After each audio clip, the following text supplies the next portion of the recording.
হরে কৃষ্ণ।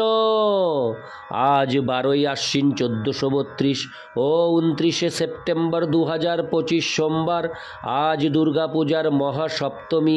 আজ আমি ভাগবতম পাঠ করছি। আজ আমি পাঠ করছি ভাগবতমের চতুর্থ স্কন্দ দ্বিতীয় ভাগ দ্বাবিংশতি অধ্যায় চতুষ্ষণের সঙ্গে পৃথু মহারাজের মিলনের শ্লোক 29 থেকে 31।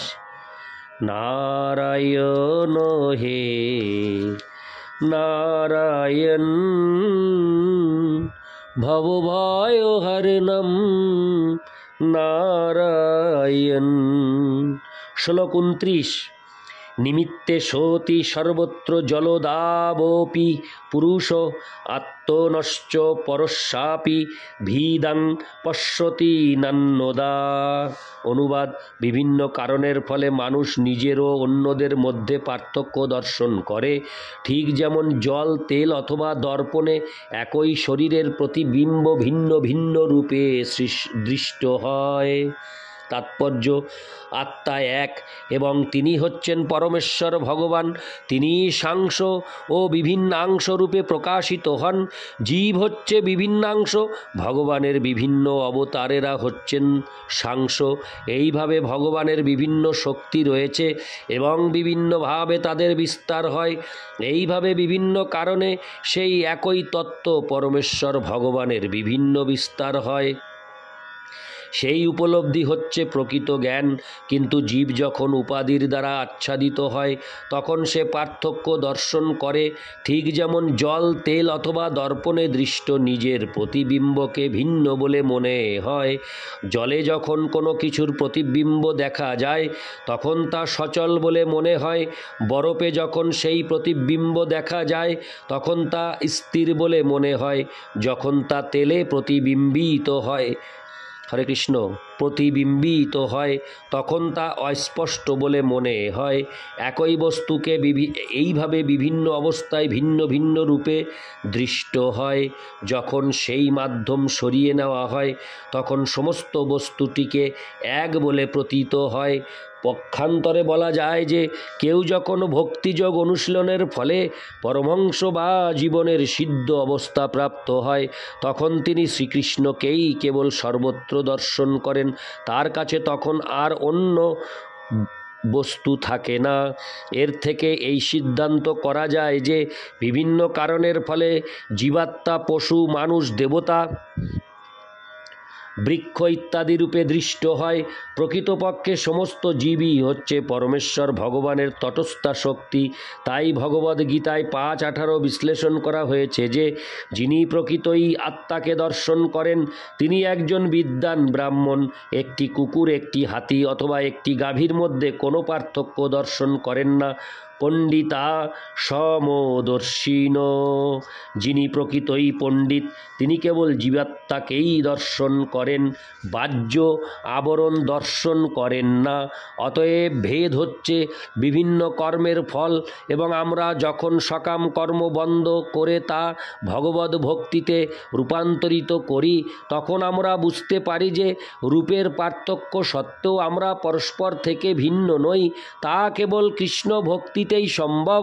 এই আন্দোলনে পৃথিবীর বিভিন্ন প্রান্তের বিভিন্ন জাতির মানুষেরা অংশগ্রহণ করেছেন, কিন্তু যেহেতু তারা সকলেই নিজেদের ভগবান শ্রীকৃষ্ণের দাস বলে মনে করছেন তাই সাদা, কালো, হলুদ অথবা লালের মধ্যে কোনো পার্থক্য তাদের নেই।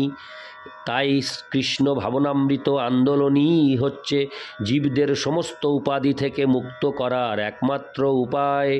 ইতি শ্লোক 29। শ্লোক 30।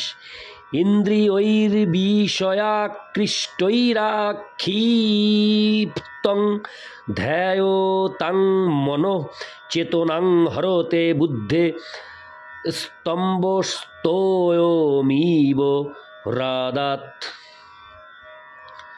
হরে কৃষ্ণ। হ্রদাৎ অনুবাদ: মানুষের মন ও ইন্দ্রিয় যখন সুখভোগের জন্য ইন্দ্রিয়ের বিষয়ের প্রতি আকৃষ্ট হয় তখন মন বিক্ষুব্ধ হয়। নিরন্তর ইন্দ্রিয় বিষয়ের চিন্তা করার ফলে জীবের প্রকৃত চেতনা প্রায় বিলুপ্ত হয়। ঠিক যেমন হ্রদের তীরস্থিত কুশাদি তৃণ ধীরে ধীরে হ্রদের জল শোষণ করে নেয়। তাৎপর্য: এই শ্লোকে খুব সুন্দরভাবে বিশ্লেষণ করা হয়েছে কিভাবে আমাদের মূল কৃষ্ণ ভাবনা দূষিত হয় এবং কিভাবে আমরা ক্রমশ পরমেশ্বর ভগবানের সঙ্গে আমাদের সম্পর্কের কথা ভুলে যাই। পূর্ববর্তী শ্লোকে নির্দেশ দেওয়া হয়েছে যে আমাদের কর্তব্য হচ্ছে নিরন্তর ভগবদ্ ভক্তিতে যুক্ত থাকা, যাতে ভগবদ্ ভক্তির প্রজ্বলিত অগ্নি ধীরে ধীরে আমাদের জড় বাসনা ভস্মীভূত করতে পারে এবং আমরা জন্ম মৃত্যুর চক্র থেকে মুক্ত হতে পারি। এই উপায়ের দ্বারা আমরা পরোক্ষভাবে পরমেশ্বর ভগবানের শ্রীপাদপদ্মে অবিচলিত শ্রদ্ধা বজায় রাখতে পারি। মনকে যদি নিরন্তর ইন্দ্রিয় তৃপ্তির বিষয়ে চিন্তা করতে দেওয়া হয় তাহলে তা আমাদের জড় বন্ধনের কারণ হয়। আমাদের মন যদি কেবল ইন্দ্রিয় তৃপ্তির ভাবনায় পূর্ণ হয় তাহলে কৃষ্ণ ভক্ত হতে চাইলেও নিরন্তর অভ্যাসের দ্বারা ইন্দ্রিয় তৃপ্তির বিষয় বিস্মৃত হওয়া যায় না। কেউ যদি সন্ন্যাস আশ্রম কেউ যদি সন্ন্যাস আশ্রয় গ্রহণ করা সত্ত্বেও মনকে সংযত করতে না পারে তাহলে সে কেবল পরিবার, সমাজ, মূল্যবান গৃহ ইত্যাদি ভোগের বিষয়েই চিন্তা করবে। সে যদি হিমালয় পর্বত অথবা বনেও যায় তাহলেও তার মন ইন্দ্রিয় সুখ ভোগের বিষয়েই নিরন্তর চিন্তা করতে থাকবে। এইভাবে ক্রমশ তার বুদ্ধি প্রভাবিত হবে। বুদ্ধি যখন প্রভাবিত হয় তখন কৃষ্ণ ভাবনার মূল স্বাদ হারিয়ে যায়। এখানে যে দৃষ্টান্তটি দেওয়া হয়েছে তা অত্যন্ত উপযুক্ত। যদি কোনো বিশাল জলাশয়ের চারপাশে সর্বত্র বড় বড় কুশ ঘাস থাকে তাহলে সেই জলাশয়ের জল শুকিয়ে যায়। তেমনি হরে কৃষ্ণ তেমনি যখন জড় সুখ ভোগের বাসনা স্তম্ভের মতো বর্ধিত হয় তখন চিত্তরূপী সরোবরের শুদ্ধ চেতনা রূপ জল শুকিয়ে যায়। তাই প্রথম থেকেই এই সমস্ত কুশ ঘাস সদৃশ জড় বাসনা কেটে ফেলে দিতে হয়। শ্রী চৈতন্য মহাপ্রভু বলেছেন যে প্রথম থেকেই যদি শস্য ক্ষেত্রের আগাছাগুলি উপড়ে ফেলে না দেওয়া হয় তাহলে সেগুলি সার ও জল শোষণ করে নেবে এবং ধানের চারাগুলি শুকিয়ে যাবে। ইন্দ্রিয় সুখ ভোগের বাসনাই হচ্ছে আমাদের এই জড় জগতে অধঃপতনের কারণ এবং তার ফলে আমরা জন্ম, মৃত্যু, জরা ও ব্যাধির ক্লেশ এবং ত্রিতাপ দুঃখ ভোগ করছি। কিন্তু আমরা যদি আমাদের বাসনাগুলি ভগবানের দিব্য প্রেমময়ী সেবায় যুক্ত করি তাহলে আমাদের বাসনাগুলি পবিত্র হবে। বাসনাগুলিকে হত্যা করা যায় না, সেগুলিকে বিভিন্ন উপায়ে পবিত্র করতে হয়। আমরা যদি নিরন্তর কোনো বিশেষ রাষ্ট্র, সমাজ বা পরিবারের সদস্য বলে মনে করে নিরন্তর সেগুলি চিন্তা করি তাহলে আমরা অত্যন্ত দৃঢ়ভাবে জন্ম মৃত্যুর বন্ধনে আবদ্ধ হয়ে পড়ি। কিন্তু আমাদের বাসনা যদি ভগবানের সেবায় প্রয়োগ করা হয় তাহলে তা শুদ্ধ হয় এবং তার ফলে আমরা তৎক্ষণাৎ জড় জাগতিক কলুষ থেকে মুক্ত হই। ইতি শ্লোক 30, শ্লোক 31। ভ্রশ্বত্তনুসৃতিশ্চিত্তং জ্ঞানভ্রংশ স্মৃতিক্ষয়ে তদ্রোধং কবয়ো প্রাহুরাত্তাপোরবোমাত্তনো। হরে কৃষ্ণ। আমি শ্লোকটি আরেকবার পাঠ করছি। ভ্রশ্বত্তনুসৃতিশ্চিত্তং জ্ঞানভ্রংশ স্মৃতিক্ষয়ে তদ্রোধং কবয়ো প্রাহুরাত্তাপোরবোমাত্তনো।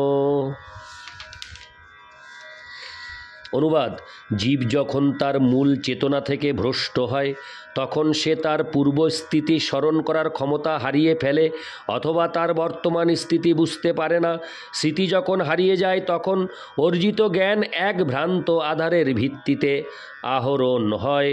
যখন তা হয় তখন পণ্ডিতেরা তাকে আত্মার বিনাশ বলে মনে করেন।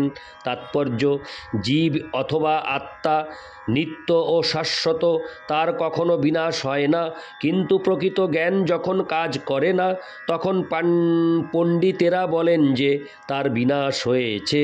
সেটি হচ্ছে পশু ও মানুষের মধ্যে পার্থক্য। অল্পজ্ঞ দার্শনিকদের মতে পশুদের আত্মা নেই, কিন্তু প্রকৃতপক্ষে পশুদের আত্মা রয়েছে।